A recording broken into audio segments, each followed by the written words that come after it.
ساری برائی میرے سر ڈال دو. میرے جانے سے تمہاری جان چھوٹ گئی تھی، مگر وہاں کتنے دن تمہیں یاد کر کے میں اداس رہا تھا. کچھ اندازہ ہے تمہیں؟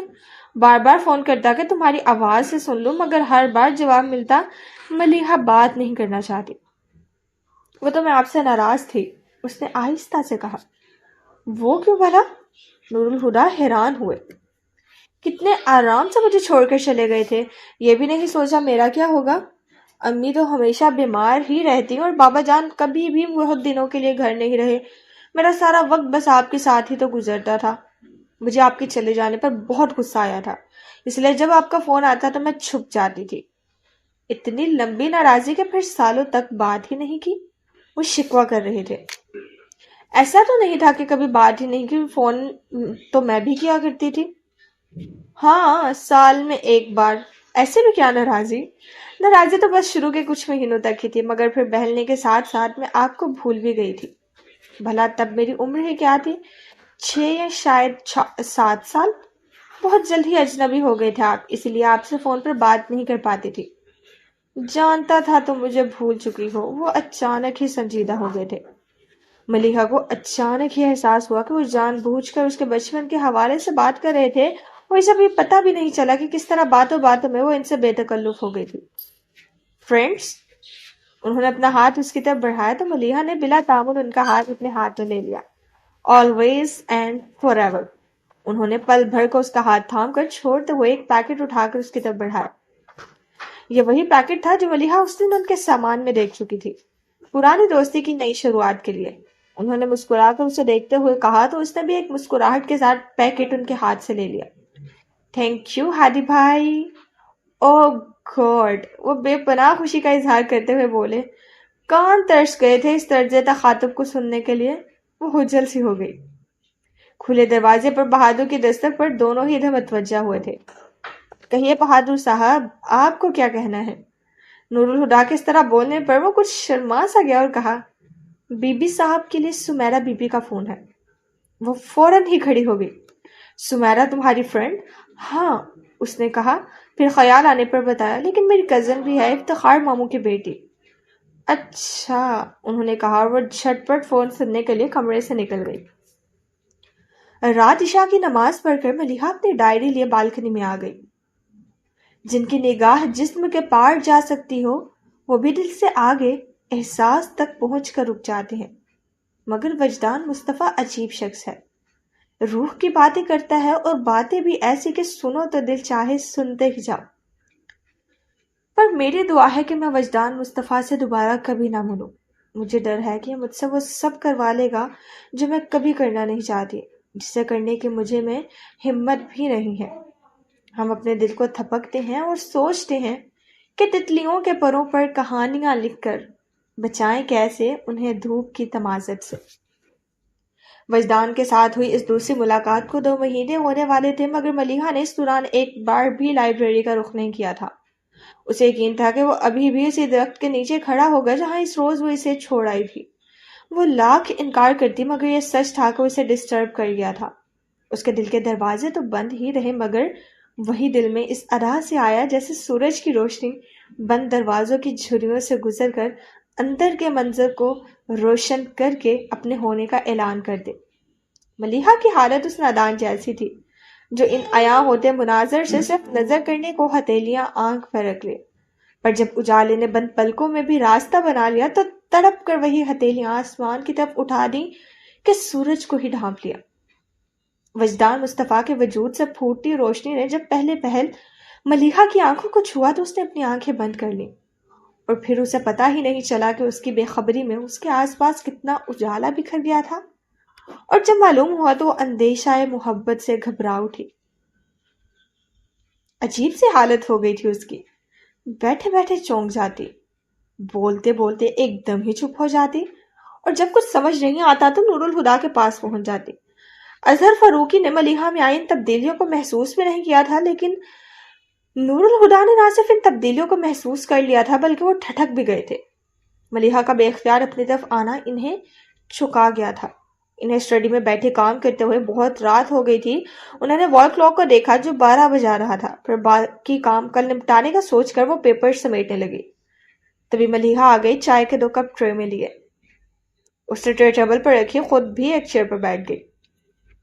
تم تو جلدی سو جاتی ہو, آج ابھی تک کیسے جاگ رہی ہو؟ اور چائے بھی 2 کپ بنائی ہے, کیا ساری قسمیں آج ہی توڑ دو گی؟ نیند نہیں آ رہی ہادی بھائی, اس نے جیسے شکایت کی.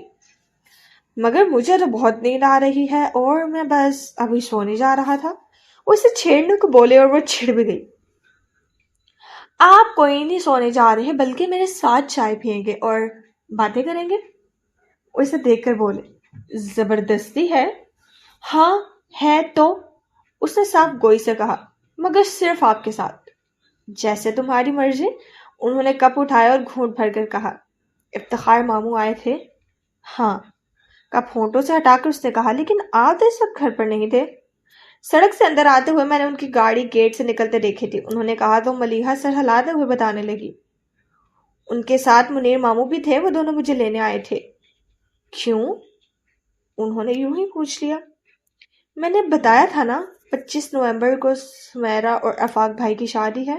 سب رشتہ دار اکٹھے ہو چکے ہیں, کل لاہور سے خالہ بھی آ جائیں گے, تو ماموں نے سوچا مجھے بھی آ کر لے جائیں. پھر تم گئی نہیں؟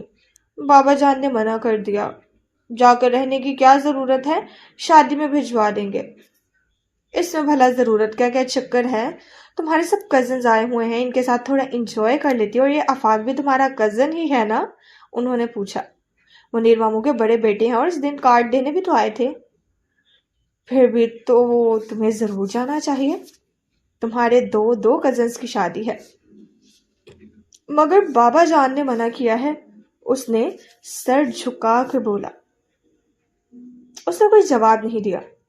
کچھ دیر اس کی جھکی پلکوں کو دیکھ کر انہوں نے اس پر سے نظر ہٹا لی. اب وہ دروازے میں رول کیے ہوئے چارٹ نکال رہے تھے. پھر ایک چارٹ کھول کر انہوں نے ملیحہ کے آگے رکھا. یہ دیکھو, یہ گارمنٹس فیکٹری کا نقشہ ہے, یہ پروڈکشن ہے, یہ سپروائزر کا آفس, اور اس طرف آگے جا کر ورکرز کے کوارٹرز ہیں. وہ نقشے پر کئی جگہ انگلی سے نشاندہی کرتے جا رہے تھے. کیسا لگا؟ اچھا ہے, وہ نقشے کو دیکھتے ہوئے مختصراً بولی. نور الہدا نے باقی کے 2 چارٹس میں کھول کر پہلے سے کھلے چارٹ پر برابر رکھ دیے, اور یہ دونوں آفس کے بلڈنگز کے نقشے ہیں. 2 آفس بنوائیں گے؟ اس کے پوچھنے پر نور الہدا مسکرا دیے. نہیں, آفس تو ایک ہی ہوگا. یہ نقشے 2 الگ انجینئر سے بنائے ہیں, اور یہ دونوں ہی اتنے اچھے ہیں کہ میں کسی ایک کا انتخاب کرتے ہوئے کنفیوز ہو رہا ہوں. ذرا تم بتاؤ ان میں سے کون سا نقشہ زیادہ بہتر ہے؟ ان کی بات پر ملیحہ گڑبڑا گئی. میں کیسے بتا سکتی ہوں؟ تم پینٹر ہو اور مجھ سے بہتر ان نقشوں کو سمجھ سکتی ہو. مگر پینٹنگ اور آرکیٹیکچر میں فرق ہوتا ہے ہادی بھائی. سینٹی میٹر ناپ کر کھینچی گئی لائنوں کو سمجھنا میرے لیے آسان نہیں. اس نے اب بھی گریز کیا تو نور الہدا کچھ چڑ سے گئے. ایک ذرا سی رائے ہی تو دینی ہے ملیحہ, اور تم اس قدر ہچکچا رہی ہو. اور اس نے بھی تو کہا تھا, آپ کو تو رائے کا اظہار بھی مشکل ہی لگتا ہوگا. اچانک وجدان کا جملہ سماعتوں میں بازگشت کرنے لگا. ملیحہ نے دھیرے سے اقرار کر لیا. ہاں, کیونکہ کبھی کسی نے میری رائے پوچھی ہی نہیں. نور الہدا نے پل بھر کو اسے دیکھا, پھر اس کے گال پر ہاتھ رکھ کے اس کا چہرہ اپنی طرف موڑا. اب میں جو پوچھ رہا ہوں. کچھ پل یوں ہی خاموشی کی نظر ہو گئے. پھر ملیحہ نے ان کے چہرے سے نظر ہٹا کر نقشوں کو دیکھا, اور کچھ دیر غور کرنے کے بعد ایک نقشہ ان کی طرف کیا. نور الہدا نے اس نقشے کو دیکھا اور توصیفی انداز میں کہا, اور تم کہتی ہو تمہیں سینٹی میٹر ناپ کر کھینچی گئی لائنوں کی سمجھ نہیں. ان کی بات کو سنی انسنی کرتے ہوئے پوچھنے لگی, آپ نے یہ نقشہ بھی اپروو نہیں کروائے؟ تم سے اپروو کروائے بغیر میں انہیں اپروول کے لیے کیسے بھیج سکتا تھا؟ چارٹس کو رول کر کے ربر بینڈ چڑھاتے وہ سرسری سے انداز میں بول رہے تھے. ملیحہ نے ان کی طرف دیکھا اور بس دیکھ کر رہ گئی. اگلی دوپہر کھانا کھاتے ہوئے نور الہدا بابا جان سے کہنے لگے, میں سوچ رہا تھا آج شام کو منیر ماموں کی طرف چلا جاؤں. خیریت؟ انہوں نے پوچھا. کچھ لیگل معاملات پر مشوروں کی ضرورت آن پڑی ہے, پھر کمپنی کے رجسٹریشن کے پیپرز بھی بنوانے ہیں. منیر ماموں وکیل ہیں, سوچا انہی سے بات کروں, ان سے زیادہ قابل اعتماد اور کون ہو سکتا ہے. ٹھیک کہہ رہے ہو, بابا جان نے کہا. نور الہدا مزید بولے, آج کل ان کے گھر میں شادی کی تیاریاں چل رہی ہیں, تو میرا خیال ہے وہ آفس تو نہیں جا رہے ہوں گے, گھر پر ہی بات ہو سکے گی. اور ارے ملیحہ, تم بھی ساتھ چلو نا. وہ ایسے بولے جیسے بولتے ہوئے اچانک یاد آیا ہو۔ ملیحہ نوالا چبانا بھول کر انہیں دیکھنے لگی جو خود بھی نوالا منہ میں رکھ کر کچھ سوچتے ہوئے انداز میں بول رہے تھے۔ بلکہ ایک کام کرو، ساتھ میں بیگ بھی تیار کر لینا، شادی میں 2-4 دن ہی رہ گئے ہیں، سب رشتہ دار بھی آ چکے ہوں گے، تم بھی کچھ دن کے لیے رہ آؤ۔ ملیحہ کے حلق میں نوالا اٹک گیا۔ اس نے فوراً پانی کے گلاس کی طرف ہاتھ بڑھایا، مگر نور الہدیٰ انجان بنے اپنی ہی کہی جا رہے تھے۔ آج میں تمہیں چھوڑاؤں گا اور ولیمے کے اگلے دن میں تمہیں لینے آ جاؤں گا، ٹھیک ہے؟ ملیحہ نے اب بابا جان کی طرف دیکھا جو اس ساری بات چیت سے لاتعلق نظر آ رہے تھے۔ نور الہدیٰ کھانا کھا چکے تھے، ہاتھ صاف کر کے اٹھتے ہوئے پھر بولے، شام کو 5 بجے تک بالکل تیار رہنا۔ یہ تو وہ بھی سمجھ رہی تھی کہ یاد دہانی اسے نہیں بابا جان کو کروائی جا رہی ہے، مگر بابا جان نے کوئی ایسی بات ہی نہیں کی۔ وہ تو اطمینان سے ٹیبل سے اٹھ گئے۔ اب ملیحہ کے لیے بھی کھانا کھانا مشکل ہو گیا تھا۔ پھر جیسے ہی بابا جان کھانا ختم کر کے اٹھے، وہ نور الہدیٰ کے کمرے کی طرف بھاگی۔ نور الہدیٰ لائٹ آف کر کے سونے کے لیے لیٹ گئے تھے۔ ملیحہ آندھی طوفان کی طرح کمرے میں آئی اور لائٹس آن کر کے ان کے بیڈ پر چڑھ کر بیٹھ گئی۔ نور الہدیٰ اٹھ کر بیٹھتے ہوئے بولے، کیا بات ہے؟ ابھی آپ نیچے کیا کہہ رہے تھے؟ گو کہ وہ اس کی بات کا مطلب سمجھ گئی تھی، پھر بھی معصوم بن کر بولی، شام 5 بجے تک تیار رہنا؟ مگر بابا جان نے منع کیا تھا۔ کب؟ وہ اب بھی بن رہے تھے۔ وہ تو کچھ بولے ہی نہیں، خاموشی سے کھانا کھاتے رہے۔ اوفو، میں ابھی کی بات نہیں کر رہی۔ کل بابا جان نے ماموں کو منع کیا تھا، رات کو بتایا تو تھا۔ اسے الجھا دے کر وہ سنجیدہ ہو گئے۔ کل منع کیا تھا، آج تو نہیں، تم بس تیار رہنا۔ مگر بابا جان کو کتنا برا لگے گا، ان کے منع کرنے کے بعد آپ کو ایسی بات نہیں کرنی چاہیے تھی۔ بھئی برا کیوں لگے گا؟ وہ حیرت سے بولے، کل جب ماموں تمہیں لینے آئے تو میں کیا گھر پر تھا؟ نہیں۔ کیا بابا جان کو پتا ہے کہ تم نے مجھے ان کے بارے میں بتایا تھا؟ نہیں۔ تو پھر انہیں برا کیوں لگے گا، جبکہ وہ جانتے ہیں کہ میں کچھ نہیں جانتا؟ میں نے تو یوں ہی باتوں میں ایک بات کہی تھی، انہیں اگر منع کرنا ہوتا تو منع کر دیتے، سمپل۔ تو آپ نے دھاندلی کی ہے؟ ان کی چالاکی سمجھ کر وہ حیرت سے آنکھیں پھاڑ کر بولی، مجھے نہیں پتا تھا کہ لندن والے اتنے بے ایمان ہوتے ہیں۔ مگر یہ بھی تو دیکھو کہ لندن والے بے ایمانی بھی کس قدر ایمانداری سے کرتے ہیں۔ وہ ڈھٹائی سے بول کر ہنسے، کیا خاک ایمانداری ہے؟ شرم تو نہیں آتی جھوٹ بولتے ہوئے، سیدھے دوزخ میں جائیں گے۔ اس کی علامت کا نور الہدیٰ پر کوئی اثر ہی نہیں ہوا، بولے، ٹھیک ہے چلا جاؤں گا، مگر اب تم یہاں سے جاؤ، مجھے جانا ہے، رات بھی تم نے میری نیند برباد کی تھی۔ اسے جانے کا کہہ کر وہ آرام سے لیٹ گئے، مگر ملیحہ ہلی بھی نہیں۔ اسے اب ایک نئی پریشانی شروع ہو گئی تھی۔ مگر ہادی بھائی، اگر میں چلی گئی تو گھر کا خیال کون رکھے گا، اور آپ دونوں کیسے رہیں گے نا؟ نور الہدیٰ نے سر پر سے چادر ہٹا کر اسے دیکھا، پھر کوہنی قبل اٹھتے ہوئے کہا، گھر کا خیال رکھنے کے لیے ملازم ہیں، اور میں اور بابا جان بچے نہیں جو تمہارے بغیر نہ رہ سکیں، لیکن کھانا پکانے کے لیے بھی تو کوئی اور ہونا چاہیے۔ بابا جان کو نمک مرچ اپنی پسند کی کھانی ہوتی ہے، اور آپ بھی رات کو دیر سے گھر آتے ہیں۔ تمہارا اسسٹنٹ بہادر ہے نا، بھلا وہ کس مرض کی دوا ہے؟ ملیحہ تپ کر بولی، وہ کسی مرض کی دوا نہیں بلکہ خود لا علاج مرض ہے۔ تینوں ٹائم مجھے اس کے سامنے کھانا رکھ کر کہنا پڑتا ہے کہ بہادر صاحب کچھ کھا لیجئے ورنہ فوت ہو جائیں گے۔ اس نے اس طرح سے کہا کہ نور الہدیٰ ہنسنے لگے اور ہنستے ہنستے بولے، گل بانو بھی تو ہے، وہ سب سنبھال لیں گے، اور پھر 1 ہفتے کی ہی تو بات ہے۔ پھر ایک دم روب سے بولے، اب اٹھو، یہاں سے نکلو، چلو۔ انہوں نے ہاتھ پکڑ اسے بیڈ سے اٹھا دیا، مگر گھوم کر واپس بیٹھی کہنے لگی، ہادی بھائی ایسا کرتے ہیں، آج جانے کے بجائے 2 دن بعد مہندی کے دن رہنے چلی جاؤں گی، پھر ولیمہ میں تو آپ آئیں گے ہی، تو آپ کے ساتھ ہی واپس آ جاؤں گی۔ اسے اب تک جوڑ توڑ میں الجھے دیکھ کر وہ گہرا سانس بھرتے اٹھ بیٹھے۔ تمہیں ایسا کیوں لگتا ہے کہ میں اور بابا جان تمہارے بغیر رہ نہیں پائیں گے؟ آخر ایک نہ ایک دن تم شادی کر کے بھی تو چلی ہی جاؤ گی۔ ایک پل وہ ان کی بات پہ شرمائی، پھر ڈھیٹ بن کر بولی، میری شادی ہو گئی تو آپ کون سا کوارے بیٹھے رہیں گے؟ دیکھ لیجئے گا، میرے جانے کے بعد آپ کی بیگم آ کر مجھے ریپلیس کر دیں گی۔ بہت بولنے لگی ہو، مگر مزید میں تمہارے لیے کوئی بات نہیں سن سکتا، مجھے سونا ہے۔ لیکن ہادی بھائی، وہ پھر سے کچھ کہنے لگے تو نور الہدیٰ چادر پھینک کر بستر سے اٹھے اور بازو سے پکڑ کر باہر کی طرف لے جاتے بولے، تمہاری جتنی بھی لیکن ویکن ہیں اگر مگر ہیں ان کا جواب میں شامل ہوں گا، اور اگر تم نے 5 بجے سے پہلے میرے کمرے میں قدم بھی رکھا تو تمہیں ایسی جگہ چھوڑ کر آؤں گا کہ کبھی چاہ کر بھی واپس نہ آ سکو گی۔ اسے کمرے سے باہر چھوڑ کر وہ واپس اندر مڑے تو ملیحہ بھی۔ ہادی بھائی بات سنیں کہتی ان کے پیچھے آئے، مگر دروازہ دھاڑ کرتا اس کے منہ پر بند کیا۔ ملیحہ نے مکہ بنا کر دروازے پر مارنے کے لیے اٹھایا، مگر پھر خود ہی ہاتھ گرا کر منہ بناتی کمرے میں آ گئی۔ کمرے میں آ کر اس نے اپنا بیگ تیار کیا، پھر شام کے لیے کپڑے نکال کر پریس کیے۔ ٹھیک 5 بجے وہ تیار ہو کر نور الہدا کے کمرے کے دروازے پر دستک دے رہی تھی۔ ان کی آواز پر وہ دروازہ کھول کر اندر آ گئے۔ نور الہدا بلیک ڈریس پینٹ پر بلیک شرٹ پہنے، گلے میں ایک میرون اور دوسری براؤن ڈورس والی ٹائی لٹکائے ڈریسنگ کے سامنے کھڑے تھے۔ اسے دیکھ کر بولے، ملیحہ ذرا بتاؤ تو دونوں میں سے کون سی ٹائی زیادہ سوٹ کرے گی؟ بیگ وہیں سائیڈ میں رکھتے ہوئے ان کی طرف دیکھ کر بولے، آپ ہر بات میں میری رائے لینا ضروری کیوں سمجھتے ہیں؟ انہوں نے دو بدو جواب دیا، اور تم ہر بات میں بحث کرنا ضروری کیوں سمجھتی ہو؟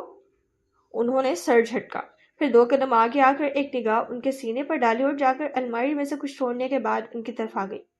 پھر ان کے گلے سے دونوں ٹائیاں نکال کر ہاتھ میں پکڑی ایش گرے کلر کی ٹائی ان کے گلے میں باندھنے لگی۔ غیر ارادی طور پر ہی نور الہدا کی نگاہ اس پر ٹک گئی تھی۔ وہ اس وقت سفید رنگ کی جارجٹ کی شلوار پر شفون کی قمیض پہنے، سفید شفون کا ہی دوپٹہ کندھوں پر پھیلائے کھڑی تھی۔ کانوں میں سفید موتیوں کے آویزے تھے، آنکھوں میں کاجل کی سی پتلی لکیر، ہونٹوں پر نیچرل شیڈ کا لپسٹک لگا کر بال کمر پر کھلے چھوڑ رکھے تھے۔ کبھی کبھی ایسا ہوتا تھا کہ نور الہدا اسے دیکھتے دیکھتے ایک پل کو سب کچھ فراموش کر بیٹھتے، جیسے ابھی انہیں کچھ ہوش نہیں رہا تھا۔ ٹائی کے نوٹ لگا کر کالر سیدھا کرتے ہوئے ملیحہ ان کی طرف دیکھ کر یوں ہی مسکرائی تو نور الہدا فوراً سنبھلے اور مڑ کر آئینے میں ٹائی ٹھیک کرنے لگے، مگر آئینے میں بھی ان کی نگاہ ملیحہ کے عکس پر تھی۔ تم سفید رنگ مت پہنا کرو، ان کی آواز پر ملیحہ حیرت سے مڑ کر بولی۔ کیوں؟ اس رنگ میں تم اتنی پیاری لگتی ہو کہ ڈر لگتا ہے کہیں تمہیں نظر نہ لگ جائے۔ ہادی بھائی، وہ ایسے بولی جیسے کہہ رہی ہو کیا آپ بیکار کی بات کر رہی ہیں۔ 1 منٹ، اسے رکنے کا کہہ کر نور الہدا نے دراز سے کیمرہ نکال کر آنکھوں پر لگا لیا۔ یہ کیا کر رہے ہیں؟ نور الہدا نے کیمرہ نیچے کرتے ہوئے کہا، تصویر کھینچ رہا ہوں، مگر مفت میں نہیں کھینچوں گا، بدلے میں ایک مسکراہٹ ملنی چاہیے۔ اور ملیحہ فوراً ہی مسکرا اٹھی۔ اس کی مسکراہٹ کو ہمیشہ کے لیے قید کر لیا۔ پھر بابا جان کے کمرے کی طرف آ گئے۔ وہ دروازے کی طرف ہی متوجہ تھے۔ نور الہدا سے 1 قدم پیچھے اندر آتی ملیحہ نے انہیں دروازے کی طرف دیکھتے پایا تو گھبرا کر نور الہدا کا ہاتھ تھام لیا۔ نور الہدا نے اس کا ہاتھ کو اپنی مضبوط گرفت میں لے لیا اور ہلکے سے جھٹکے سے اسے اپنے قریب کر لیا، اتنا کہ اس کا شانہ نور الہدا کے بازو کو چھونے لگا تھا۔ یہ ساری کاروائی بڑے ہی غیر محسوس انداز میں ہوئی تھی، پھر بھی بابا جان کی عقابی نگاہوں سے چھپ نہ سکی۔ بیٹی اور بھتیجے کے اس ہاتھ کو دیکھ کر ایک انوکھا خیال اچانک ہی ان کے ذہن میں آیا تھا۔ نور الہدا ملیحہ کو ساتھ لیے ان سے 2 قدم کے فاصلے پر رک کر بولے، ہم دونوں بس جا ہی رہے تھے، آپ کو اللہ حافظ کہنے آئے تھے۔ وہ ابھی تک کسی خیال کے زیر اثر تھے، زیر لب مسکرا دیے۔ نور الہدا نے ان کی معنی خیز مسکراہٹ کا مطلب تو نہ سمجھے، پر اسے ہی غنیمت خیال کرتے ہوئے بولے، اللہ حافظ کہہ کر پلٹ گئے۔ ملیحہ نے بھی جھٹ سے اللہ حافظ بابا جان کہا اور ان کے ساتھ ہو لی۔ نور الہدا کو دھیان بھی نہیں رہا تھا کہ کمرے سے نکلتے وقت بھی ملیحہ کا ہاتھ ان کے ہاتھ میں تھا اور بابا جان نے باہم تھامے ہوئے ان ہاتھوں کو دیکھتے ہوئے اپنے خیال کو فیصلے میں بدل دیا تھا۔ کار گیٹ پر روک کر نور الہدا نے ملیحہ سے کہا، جاؤ، تو اس نے کہا، آپ اندر نہیں آئیں گے؟ اس وقت مجھے کہیں اور جانا ہے، اندر جاؤں گا تو دیر ہو جائے گی، انہوں نے مجبوری بتا کر کہا۔ ملیحہ حیران نظروں سے ہادی کو دیکھتے ہوئے گیٹ کی طرف چل پڑی۔ 3 منزلہ اس بڑے سے مکان میں ملیحہ کے دونوں ماموں کے خاندان آباد تھے۔ بڑے افتخار حسن کی 3 بیٹیاں تھیں، عظمیٰ، سائمہ اور سمیرہ۔ بڑی دونوں شادی شدہ تھیں۔ سمیرہ ملیحہ کی ہم عمر تھی اور اب اس کا نمبر تھا۔ چھوٹے ماموں منیر حسن کے سب سے بڑے بیٹے آفاق تھے، جن کی سمیرہ کے ساتھ شادی ہوئی تھی۔ اس سے چھوٹی گوہر شادی شدہ تھی، پھر سمن تھا جو ملیحہ اور سمیرہ کا ہم عمر تھا، اور اس سے چھوٹی ارم تھی جس نے ڈور بیل کی آواز پر گیٹ کھولا تھا۔ پھر ملیحہ کو دیکھ کر ہائے ملیحہ آپی آپ کہہ کر اس سے لپٹ گئی، پھر فوراً ہی الگ ہو کر اندر سب کو بتانے بھاگ گئی۔ ملیحہ نے گیٹ بند کیا اور بیگ اٹھا کر بڑا سا لان پار کر کے دلان تک پہنچی تو سب گھر والے اس کے استقبال کو آ پہنچے تھے۔ سب سے پہلے اس کی نظر خالہ پر پڑی۔ السلام علیکم خالہ، وہ سلام کرتی ان کے گلے لگ گئی۔ وعلیکم السلام بیٹی، جیتی رہو، اللہ عمر دراز کرے۔ ساتھ لپٹائے وہ ملیحہ کو دعائیں دیتی بولی، آج صبح ہی پہنچی ہوں، سوچ ہی رہی تھی کہ جنید جاگ جائے تو اس سے کہوں گی مجھے ملیحہ سے ملا لائے۔ دیکھو ذرا کیسی قبولیت کی کھڑی تھی۔ آمنہ، کیا بچی کو دروازے پر روک کر کھڑی ہو، اندر تو لے آؤ۔ یہ بڑی مہمانی تھی۔ ملیحہ نے انہیں بھی سلام کیا۔ بیٹی اندر آ جاؤ۔ وہ سلام کا جواب دے کر اسے ساتھ لے کر اندر بڑے سے ہال میں لے آئیں جو سٹنگ روم کے طور پر استعمال ہوتا تھا۔ وہ صوفے پر بیٹھ چکی تو ممانی کو خیال آیا، ملیحہ کیا اکیلی آئی ہو؟ نہیں ممانی جان، ہادی بھائی چھوڑ کے گئے تھے۔ نور الہدا؟ انہوں نے تصدیق چاہی۔ جی۔ تو دروازے سے کیوں جانے دیا؟ روک لیتی۔ انہیں کسی ضروری کام سے جانا تھا، کہہ رہے تھے پھر آئیں گے۔ نور الہدا بھی جوان ہو گیا ہوگا، آخری بار جب میں نے دیکھا تھا تو 17-18 سال کا تھا۔ انا خالہ نے ہوائی تبصرہ کیا۔ چھوٹی ممانی بولی، ایسا ویسا؟ آپا نگاہ نہیں ٹھہرتی، فریال ہوتی آج تو بیٹے کا صدقہ نکالتی۔ آخر پالنے والی تو وہی تھی، اللہ جنت نصیب کرے۔ اس نے کبھی اپنے پرائے کا فرق نہیں کیا، تبھی تو نور الہدا نے اس کے گھر سے رشتے جوڑ رکھے ہیں۔ لندن سے آتے ہی دوسرے دن ماموں کو سلام کرنے گھر آیا تھا۔ پھر ملیحہ سے بولی، بھائی صاحب کیسے ہیں؟ ٹھیک ہیں۔ آفاق بھائی نظر نہیں آ رہے، اپنے کسی دوست کی تلاش میں نکلی ہیں۔ اور سمیرہ اپنے کمرے میں ہے، جب سے مایوں بیٹھایا ہے سارا وقت سوتی رہتی ہے، کہتی ہے فارغ بیٹھے اور کیا کروں، میں اسے دیکھتی ہوں۔ وہ دروازے کے ساتھ موجود سیڑھیاں چڑھتی اوپر سمیرہ کے کمرے میں آ گئی۔ سنا تھا شادی قریب ہو تو راتوں کی نیند اڑ جاتی ہے، پر یہاں تو دن میں بھی خواب خرگوش کے مزے لیے جا رہی ہیں۔ اس نے کہتے ہوئے ذرا سا چادر کو کھینچا جسے بھنا کر واپس تان لیا گیا۔ گوہر کی بچی، تمہیں کہا نا میں نہیں اٹھوں گی، جو بکواس کرنی ہے کر لو۔ ابھی شادی ہوئی بھی نہیں اور حواس اس قدر معطل ہیں کہ میری آواز بھی پہچانی نہیں جا رہی۔ شادی کے بعد تو شکل بھی نہیں پہچانو گی۔ چادر تھلے ٹھنکنے کے آثار نمودار ہوئے، پھر ایک آنکھ نکال کر باہر جھانکا اور ملیحہ پر نظر پڑتے ہی یہ تم ہو کہہ کر چادر پھینکتی وہ دیوانہ وار ملیحہ سے لپٹ گئی۔ سمیرہ بس کرو، پسلیاں توڑو گی۔ ملیحہ نے بمشکل اسے خود سے الگ کیا۔ وہ الگ تو ہو گئی پر اسے زور کا ہاتھ مار کر بولی، بدتمیز، جب ابو اور چاچو تمہیں لینے گئے تھے تب کیوں نہیں آئی؟ اب آ گئی ہوں نا، وہ بطالت سے بولی۔ اب بھی نہیں آتی تو میں تمہیں جان سے مار دیتی۔ اتنے میں ایک بچہ بھاگا آیا اور بولا، خالہ مما کہہ رہی ہیں آ کر چائے پی لیں، اور بول کر واپس بھاگ گیا۔ چلو، صرف تمہیں بلایا ہے، میرے تو باہر نکلنے پر پابندی ہے کہ خدا نخواستہ آفاق صاحب کی نظر پڑ گئی تو ان کے ایمان کو شدید خطرات لاحق ہو جائیں گے۔ ویسے سخت ناانصافی ہے، انہیں بھی کمرے میں بند کر دینا چاہیے، آخر ہم بھی صاحب ایمان ہیں۔ اس کے جلے کٹے انداز پر ہنستے ہوئے ملیحہ نے کہا، تمہارے ایمان کا بھی خیال ہے اسی لیے تو کمرے میں بٹھایا ہے۔ تو کیا فائدہ، میں کھڑکی میں سے انہیں جاتے جاتے دیکھ لیتی ہوں۔ کیا؟ ملیحہ نے آنکھیں پھاڑ کر اسے دیکھا تو وہ ڈھٹائی سے ہنسنے لگی۔ بہت بے شرم ہو۔ پھر اٹھتے ہوئے بولی، ابھی آ کر تمہیں دیکھتی ہوں۔ چائے کے دوران ہی مغرب کا وقت ہو گیا، باقی سبھی لوگ نماز پڑھ ہی رہے تھے کہ وہ نماز پڑھ کر دالان میں بچھی تخت پر آ کر بیٹھ گئی۔ دونوں پاؤں سینڈل سے آزاد کر کے اوپر اٹھائے وہ فرصت سے بیٹھ گئی۔ آسمان کا رنگ گہرا ہونا لگا تھا، دور کہیں کچھ پرندے اپنے آشیانوں تک پہنچنے کی کوشش میں اڑے جا رہے تھے۔ وہ فارغ بیٹھی ان پرندوں کو دیکھتی رہی، پھر یوں ہی بھٹکتی اس کی نظر تخت پر کچھ ہاتھ کے فاصلے پر رکھے دوپٹے پر پڑی، جس پر کچھ دیر پہلے سائمہ لیس ٹانک رہی تھی۔ کرنے کو اور تو کچھ نہیں تھا، لیس اور دوپٹہ اٹھایا اور ٹانکنے لگی۔ گیٹ کا دروازہ کھول کر کوئی اندر آیا تھا۔ ملیحہ نے دھیان نہیں دیا، اتنی سی دیر میں ہی وہ سمجھ گئی تھی کہ آمد و رفت بھی شادی کے ہنگاموں کا ایک ہی حصہ ہے۔ اندر آنے والا شام کے دھند لگے میں دالان کی روشنی میں تخت پر بیٹھی سوئی دھاگے میں الجھی لڑکی کو دیکھ کر پہلے تو آگے بڑھنے لگا، پھر کچھ شک سا ہوا تو اس کے چہرے کی طرف دیکھا۔ آپ؟ حیرت بھری اس آواز پر ملیحہ سمجھی تو نہیں مخاطب وہ تھی، پھر بھی سر اٹھا کر دیکھا تو چاکلیٹ کلر کے شلوار قمیض میں ملبوس وجدان کو دیکھ کر حیرت کچھ اس طرح غالب آئی کہ احساس بھی نہیں ہوا، اور سوئی دوپٹے میں سے گزارنے کے بجائے سیدھی بائیں ہاتھ کے انگوٹھے میں گھسا دی۔ ملیحہ کا تو انگوٹھے میں اٹھتی ٹیسوں کی طرف دھیان بھی نہیں گیا تھا۔ وجدان نے اس کے انگوٹھے سے خون کے قطرے کو ابھرتے دیکھا تو سر جھٹک کر اس کے پاس چلایا۔ یہ آپ نے کیا کیا؟ اسے ملامت کرتا اس کے سامنے گھٹنا زمین پر ٹکاتا ہوا بیٹھا اور اس کا ہاتھ تھامنے کو ہاتھ بڑھایا تو ملیحہ نے کرنٹ کھا کر اپنا ہاتھ پیچھے کر لیا۔ وجدان نے سر اٹھا کر اس کی طرف دیکھا، پھر جیب سے رومال نکال کر اس کی طرف بڑھایا۔ اس سے تو لے سکتی ہیں۔ ملیحہ نے کچھ ہچکچاہٹ کے بعد رومال لے لیا۔ رومال سے خون صاف کرتے ہوئے اس نے وجدان کو کہتے سنا، آپ نے لائبریری آنا کیوں چھوڑ دیا؟ ملیحہ نے چونک کر اسے دیکھا۔ آپ کو کیسے پتا ہے؟ وہ کچھ بھی بولے بغیر مسکرایا تو ملیحہ نے آنکھیں پھیلا کر اسے دیکھا۔ تو آپ روز وہاں جاتے ہیں؟ میرا مطلب ہے 2 مہینے سے آپ کیسے؟ وہ بے ربط انداز میں بول رہی تھی۔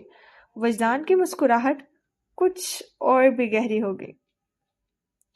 مجھے یقین تو نہیں ہے مگر یہی سچ ہے، میں تیرے واسطے عمریں گزار سکتا ہوں۔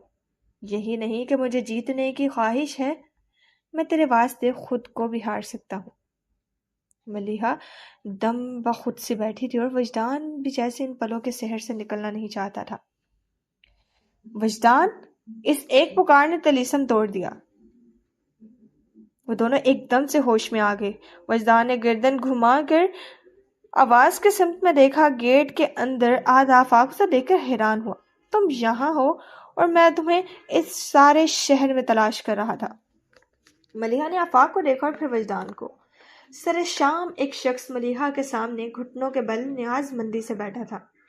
یہ سچویشن کسی حد تک قابل اعتراض تو تھی، اس خیال سے وہ کچھ شرمندہ بھی تھی، مگر وجدان کے چہرے پر اسے کسی قسم کی گھبراہٹ کے آثار نظر نہیں آئے۔ وہ اطمینان سے اٹھ کر آفاق سے گلے ملا جو شکوہ کر رہا تھا۔ کہاں ہوتے ہو یار، نظر ہی نہیں آتے۔ پاپا بھی تمہاری گمشدگی سے کافی ناراض ہیں۔ صبح تو انہوں نے باقاعدہ حکم ہی دے ڈالا کہ تمہیں کہیں سے بھی برآمد کروں۔ کوئی خاص وجہ؟ کسی کیس کے سلسلے میں وہ تم سے مشورہ کرنا چاہتے ہیں۔ وجدان اچھل پڑا۔ ایڈوکیٹ منیر حسن کو مشورے کی ضرورت ہے؟ وہ بھی میرے مشورے کی؟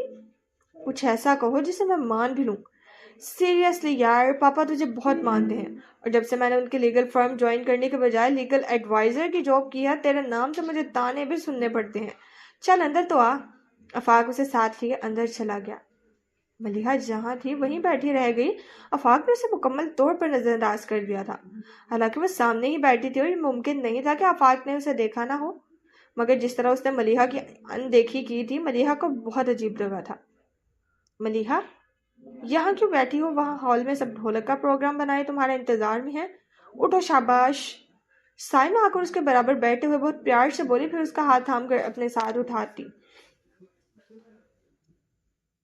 ہال کے ایک جانب بچھے قالین پر ملیحہ کے تمام کزنز اپنے ڈھولک لگائے بیٹھی تھیں، ساتھ ہی سمیرا کو بھی بٹھا رکھا تھا جو ہاتھ بھرے لمبے گھونگھٹ میں تھی، اور پاس ہی صوفے پر وجدان براجمان تھا جو آفاق کے ساتھ باتیں کرتے ہوئے اپنے بازو سے لگی بیٹھی ارم کی چھوٹی سی پونی کو بار بار کھینچ رہا تھا اور وہ بار بار جھنجھلا جاتی۔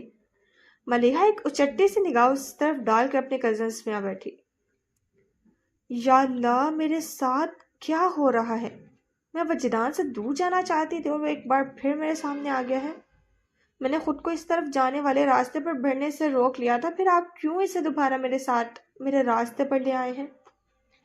یوں لگتا ہے کہ میں دائرے میں قید ہو گئی ہوں، جس بھی راستے پر قدم بڑھاؤں گی اس کے آخری سرے پر وجدان کو ہی کھڑا پاؤں گی۔ ان سطروں کو رقم کر کے اس نے ڈائری بند کر کے احتیاط سے بیگ میں واپس رکھی اور لائٹ آف کر کے ڈبل بیڈ پر جا کر لیٹ گئی، جس کے ایک سرے پر سمیرا بے خبر سو رہی تھی۔ ملیحہ نے دوبارہ وجدان کو اپنی طرف متوجہ نہیں پایا، حالانکہ وہ اس کے آس پاس ہی تھا۔ ان 3 دنوں میں ملیحہ کو بنا چاہے ہی اس کے بارے میں بہت کچھ پتا چل چکا تھا۔ وہ اور آفاق کلاس فیلوز تھے۔ LLB کرنے کے بعد اس نے منیر حسن کا آفس جوائن کر لیا تھا۔ گھر میں سے گھر کے فرد کی حیثیت حاصل تھی اور سبھی لوگ اسے کافی پسند کرتے تھے۔ بڑے ماموں افتخار حسن نے تو وجدان کو بیٹا بنا رکھا تھا۔ مہندی کا انتظام چھت پر کیا گیا تھا۔ ہوا میں ہلکی سی خنکی تھی جو بھلی لگ رہی تھی۔ مہندی کی رسم سے فارغ ہو کر سب لوگ دلہا دلہن کے لیے بنے اسٹیج پر چڑھ بیٹھے۔ جنہیں اسٹیج پر جگہ نہیں ملی وہ اسٹیج کے قریبی کرسیوں پر بیٹھ گئے۔ بجائے اس کے سب ساتھ مل کر گانا گاتے، طے ہوا کہ ایک ایک شخص سے گانا گانے کی فرمائش کی جائے۔ اب وہاں جیسے میوزک کانسرٹ چل رہا تھا، ایک ایک کر کے سب اسٹیج کے بیچوں بیچ آ کر بیٹھ جاتے اور گانا گا کر اٹھ جاتے۔ ملیحہ اسٹیج کے نیچے کرسی پر بیٹھی ٹی پنک کلر کے کپڑوں پر ہلکی سی شال لپیٹے ہوئے تھی۔ گوہر، وحید، مراد کوکو کوری نہ گا کے اسٹیج سے اتری اور سب تالیاں بجانے لگے کہ سمدم نے آواز لگائی، اب وجدان کی باری ہے۔ سب نے سمد کی پیروی میں وجدان کا نام پکارنا شروع کیا۔ وجدان اپنی جگہ سے اٹھ کر سب کے بیچ میں آ کر آلتی پالتی مار کر بیٹھ گیا۔ میں گانا نہیں بلکہ ابن انشا کی ایک نظم سناؤں گا۔ ارشاد ارشاد کی آوازیں ابھری۔ جب شور تھما تو وجدان اپنی پر اثر آواز میں گویا ہوا۔ ہم گھوم چکے بستی بن میں، ایک آس کی پھانس لیے من میں، کوئی ساجن ہو کوئی پیارا ہو، کوئی دیپک ہو کوئی تارا ہو، جب جیون رات اندھیری ہو، ایک بار کہو تم میری ہو۔ وجدان کی آنکھیں بند تھیں، وہ ملیحہ کو نہیں دیکھ رہا تھا، پر ملیحہ کو یوں لگا جیسے وہ اس بھرے مجمع میں خاص طور پر اسی سے مخاطب تھا۔ اس کے چہرے کے وجاہت بھرے نقوش کو ملیحہ پہلی بار دل کی آنکھوں سے دیکھ رہی تھی، اور پہلی بار ہی اس نے جانا تھا کہ وہ دل کی آنکھ سے دیکھنا کیسا لگتا ہے۔ وہ وجدان کی آواز کو روح کی گہرائی سے سن رہی تھی۔ اس نے محسوس کیا روح کی سماعتیں بہت محدود ہیں، اس ایک آواز کے سوا اسے اور کچھ سنائی نہیں دے رہا تھا۔ جب ساون بادل چھائے ہوں، جب پھاگن پھول کھلائے ہوں، جب چندہ روپ لٹاتا ہو، جب سورج دھوپ نہاتا ہو، یا شام نے بستی گھیری ہو، ایک بار کہو تم میری ہو۔ اس جملے کی باز گشت اس کے وجود میں دور دور تک پھیل گئی۔ وہ گھبرا کر کھڑی ہوئی، پر دوسرے ہی قدم پر ایک پکار نے زنجیر کیا تھا۔ ہاں، دل کا دامن پھیلا ہے، کیوں گوری کامن میلا ہے۔ ہم کب تک پریت کے دھوکے میں، تم کب تک دور جھروکے میں، کب دیر سے دل کو سیری ہو، ایک بار کہو تم میری ہو۔ وہ مڑ کر اسے دیکھنے لگی۔ کیا جھگڑا سود خسارے کا، یہ کاج نہیں بنجارے کا۔ جب سونا روپا لے جائے، سب دنیا دنیا لے جائے، تم ایک مجھے بہتیری ہو، ایک بار کہو تم میری ہو۔ نظم ختم ہوئی اور وجدان نے آنکھیں کھول کر دیکھا تو نظر سیدھی ملیحہ کے وجود سے ٹکرائی۔ بس ایک پل کے لیے وجدان کی آنکھوں میں اس کی پوری جان سمٹ آئی تھی، مگر اگلے ہی پل سنبھل کر وہ اٹھ گیا۔ ملیحہ اندھیرے میں کھڑی تھی، اس لیے وجدان اس کے چہرے کو نہیں دیکھ سکا جہاں کشمکش نظر آ رہی تھی۔ کیا جھگڑا سود خسارے کا، یہ کاج نہیں بنجارے کا، وہ زیر لب دہراتے ہوئے کہہ رہی تھی۔ مگر میرا دل تو اندیشوں سے بھرا ہے۔ وہ الجھ گئی تھی، اور الجھن کبھی خود ہی سلجھ جاتی ہے۔ اس نے جانا نہ تھا، مگر اب وہ بہت سے انجانے رازوں کو جاننے والی تھی۔ مرجنڈا اور بلیو کنٹراسٹ کی شرارہ سوٹ میں وہ اپنی کزنز کے ہمراہ دلہن بنی سمیرا کو لیے اسٹیج تک آئی۔ اسے آفاق کے پہلو میں بٹھا کر اس کا دوپٹہ ٹھیک کر کے وہ سیدھی ہوئی اور اسٹیج سے اترنے لگی کہ افتخار حسین نے آواز دی۔ ملیحہ! وہ فوراً پلٹی۔ جی مامو جان؟ بیٹا فون تو کرو، بھائی صاحب ابھی تک نہیں آئے۔ ان کی بات پر وہ کچھ توقف کی بات۔ مامو جان آپ تو جانتے ہیں نا بابا جان کو، وہ کبھی بھی پرہجوم جگہوں پر جانے کے لیے تیار نہیں ہوتے۔ وہ جانتے تھے، اس لیے پھر اصرار نہیں کیا اور نور الہدا کا پوچھنے لگے۔ نور الہدا تو آئے گا نا؟ جی مامو جان، صبح میری ہادی بھائی سے بات ہوئی تھی، وہ کہہ رہے تھے کہ وہ آئیں گے، تھوڑی دیر میں ہی آتے ہوں گے۔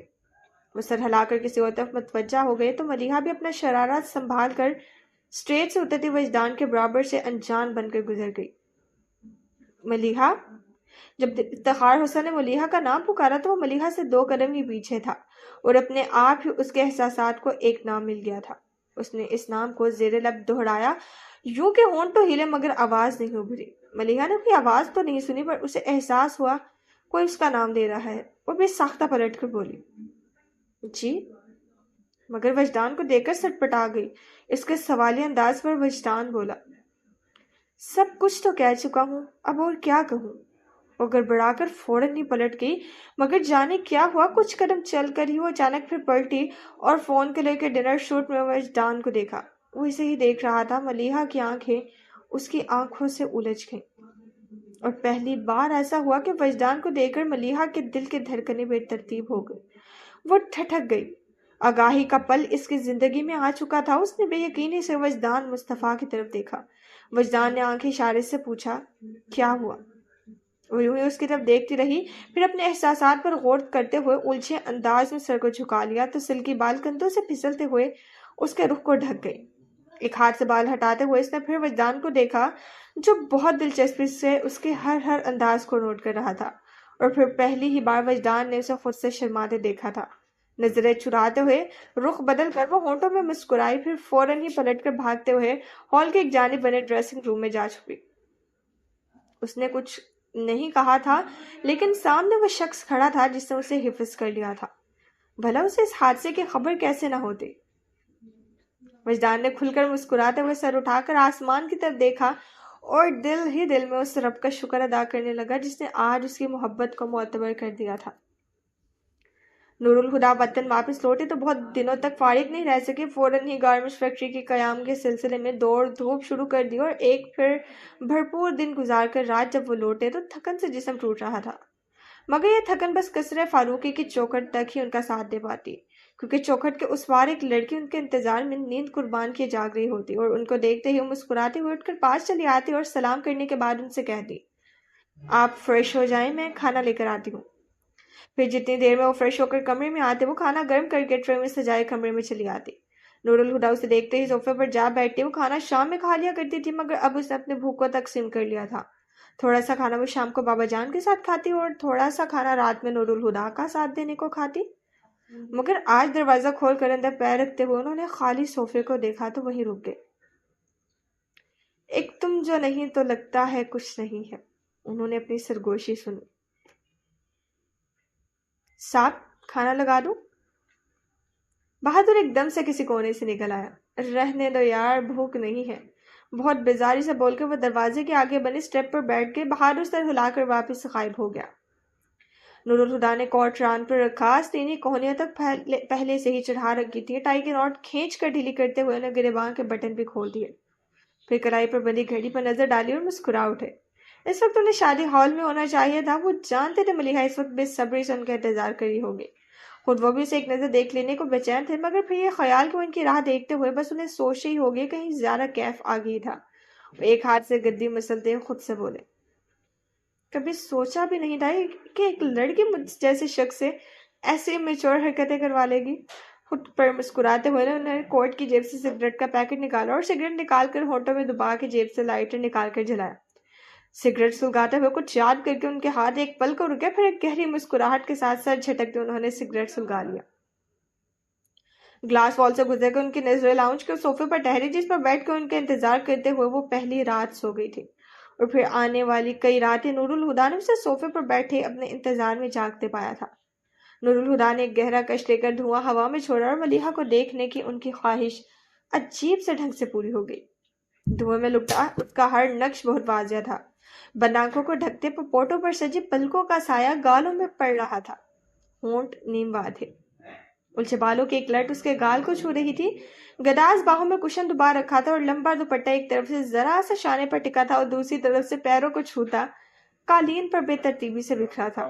دھواں تحلیل ہونے لگا تو عکس بھی مٹنے لگا. نور الہدا نے ایک اور کش لے کر دھوئیں کی دیوار اپنی آنکھوں کے سامنے کر لی اور وہ بے خبر حسن پھر سے ان کی نظروں میں آ ٹھہرا. محبت کا یہ کھیل بھی کتنا عجیب ہے کہ دھندلے منظر زیادہ روشن، زیادہ صاف دکھائی دیتے ہیں.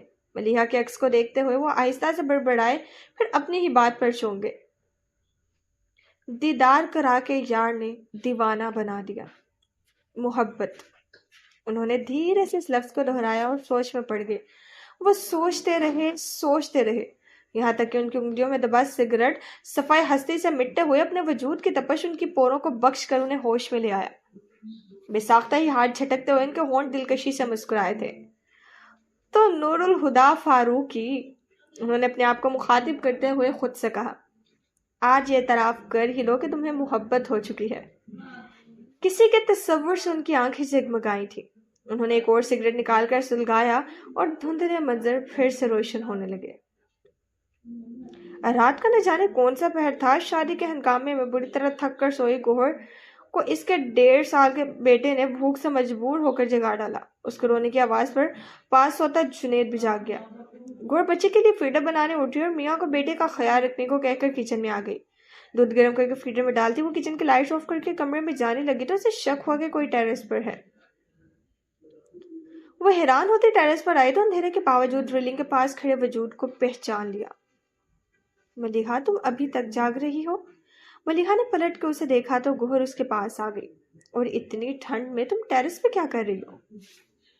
چاند کو دیکھ رہی ہوں، اس نے کہا. اب چاند کو دیکھنا چھوڑو اور بستر پر جا کر خواب دیکھو. بہت رات ہو چکی ہے اور صبح جلدی اٹھنا ہے.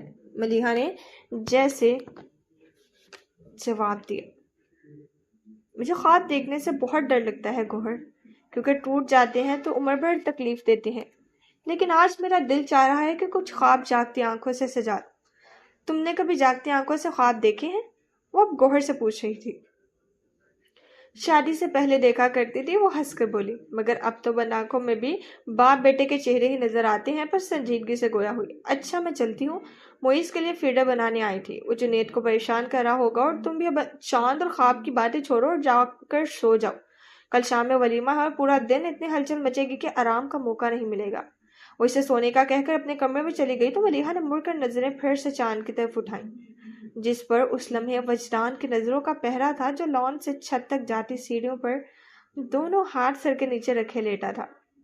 بار بار شام کا وہ منظر اس کی نگاہوں میں گھوم رہا تھا، اور ہونٹوں کی مسکراہٹ لمحہ لمحہ گہری ہوتی جا رہی تھی۔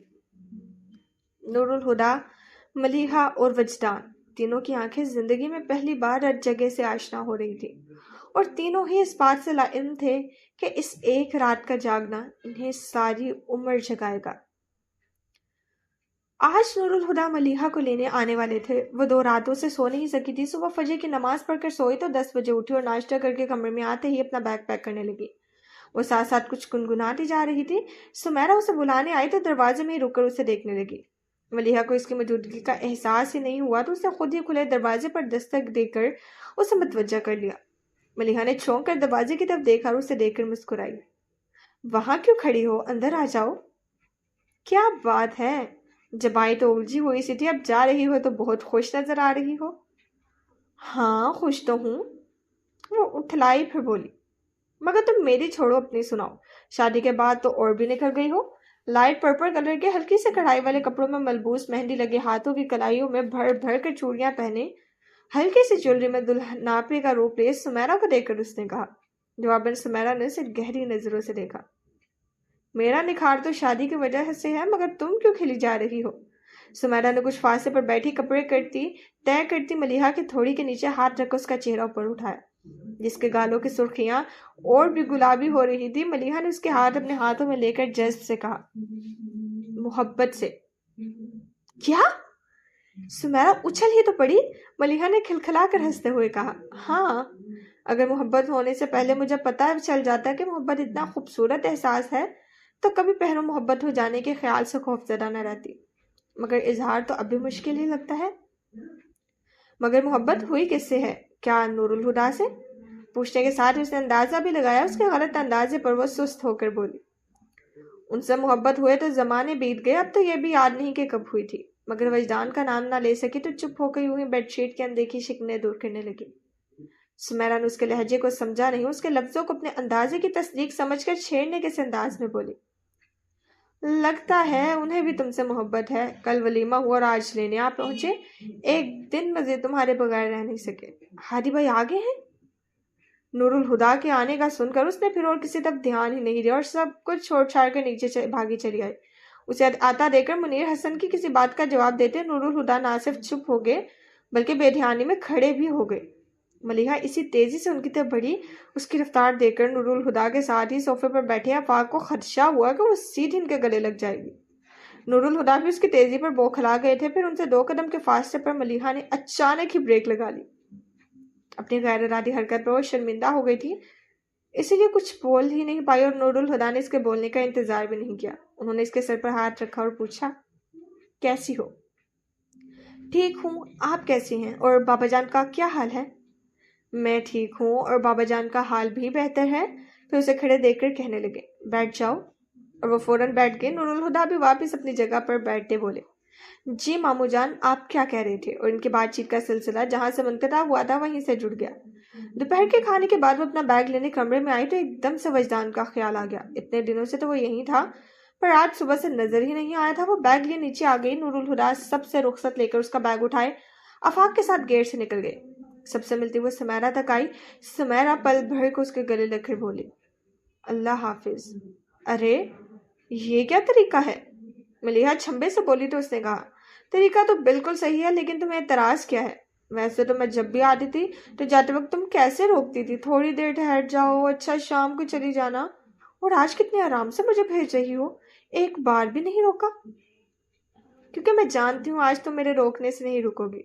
اس کے روٹھے پن کے جواب میں سمیرا شوخی سے بولی، پر وہ سادگی سے کہنے لگی، ٹھیک کہہ رہی ہو، مجھے آئے بہت دن ہو گئے، اب اور نہیں رک سکتی۔ اللہ حافظ کہہ کر گیٹ کی طرف جانے لگی، اسی وقت وجدان اندر آیا تھا۔ اس نے ملیحہ کو دیکھا، پھر پیچھے کھڑے سب لوگوں کو۔ آپ جا رہی ہیں؟ پہلی بار وہ سب کی موجودگی میں اس سے براہ راست مخاطب ہوا تھا۔ ہاں، اس نے کہا۔ ملیحہ اب آ بھی جاؤ، نور الہدیٰ انتظار کر رہا ہے۔ آفاق نے گیٹ سے اندر منہ کر کے کہا تو کچھ کہے بغیر وہ باہر نکل گئی۔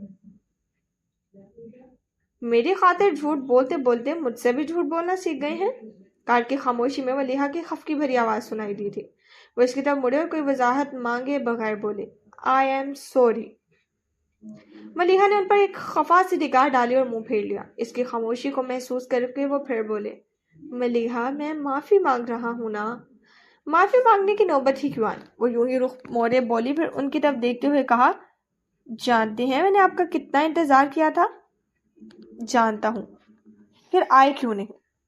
کبھی کبھی یہ احساس بہت سکون دیتا ہے کہ کوئی آپ کا انتظار ہے اور بے چین ہے۔ ملیحہ نے سر جھکا کر دھیمی سے مسکراہٹ کے ساتھ کہا، صحیح کہہ رہے ہیں۔ پھر اپنی بات کہہ کر منہ پھیرے کھڑکی سے باہر دیکھنے لگی تھی۔ نور الہدیٰ نے ڈیش بورڈ سے ایک انویلپ اٹھا کر اس کی طرف بڑھایا۔ ملیحہ نے ان کے ہاتھ کی طرف دیکھا، پھر انویلپ میں رکھا کاغذ نکال کر پڑھنے لگی۔ وہ جیسے جیسے پڑھتی گئی اس کے چہرے پر جوش کے آثار نظر آنے لگے۔ آخر وہ ان کا بازو دبوچ کر زور سے بولی، مجھے یقین نہیں آ رہا ہادی بھائی، جب مجھے پتا چلا کہ آرٹس کونسل نئے مصوروں کے لیے ایگزیبیشن ارینج کرنا چاہتی ہے تو میں نے مذاق میں ہی اپلائی کر دیا، پر میرا سلیکشن ہو گیا ہے۔ واقعی؟ وہ بہت دل سے حیران ہوئے۔ ہاں، اور پتہ ہے اس میں لکھا ہے کہ… وہ لیٹر میں سے کچھ پڑھتے ہوئے ایک دم سے چپ ہو گئی۔ اسے خیال آیا کہ جب اس نے انویلپ میں سے لیٹر نکالا تھا تو وہ کھلا ہوا تھا۔ وہ مشکوک سے انداز میں بولی، ہادی بھائی، یہ انویلپ آپ نے کھولا تھا؟ اب وہ مزید ایکٹنگ کا ارادہ چھوڑ کر ہنستے ہوئے بولے، سوری اگین ہادی بھائی، میں آپ کو سرپرائز دینا چاہتی تھی، اس لیے آپ کو اور بابا جان کو نہیں بتایا تھا۔ وہ بری طرح چڑ گئی۔ نور الہدیٰ کہنے لگے، انویلپ پر آرٹس کونسل لکھا دیکھ کر میں ایکسائٹیڈ ہو گیا تھا، مگر میں نے بابا جان کو نہیں بتایا۔ تم انہیں اپنا سرپرائز دے سکتی ہو؟ آپ مجھ سے کچھ مت کہیں، آپ مجھے آپ کی کوئی بات نہیں سننی۔ اسے روٹے دے کر انہوں نے سڑک پر ایک طرف گاڑی روک دی۔ ملیحہ، انہوں نے آواز دی، مگر وہ منہ موڑے بیٹھی رہی۔ ادھر دیکھو۔ انہوں نے اس کا چہرہ اپنی طرف کیا اور کان پکڑ کر بولے، سوری، لیکن وہ اپنے ہاتھوں کو دیکھتے رہی، ان کی طرف دیکھا ہی نہیں۔ I am really sorry۔ انہوں نے اس کے آگے ہاتھ جوڑ دیے تو ملیحہ نے جھٹکے سے ان کے ہاتھوں کو رکھ کر دیا۔ آپ بہت برے ہیں۔ میں برا ہوں؟ وہ یوں بولے جیسے ان کا برا ہونا ناممکنات میں سے ہو، تو وہ ایک دم ہی ہنس پڑے۔ نہیں، آپ بہت اچھے ہیں۔ اس کے ہنستے ہوئے چہرے کو دیکھ کر نور الہدیٰ ریلیکس ہو گئے۔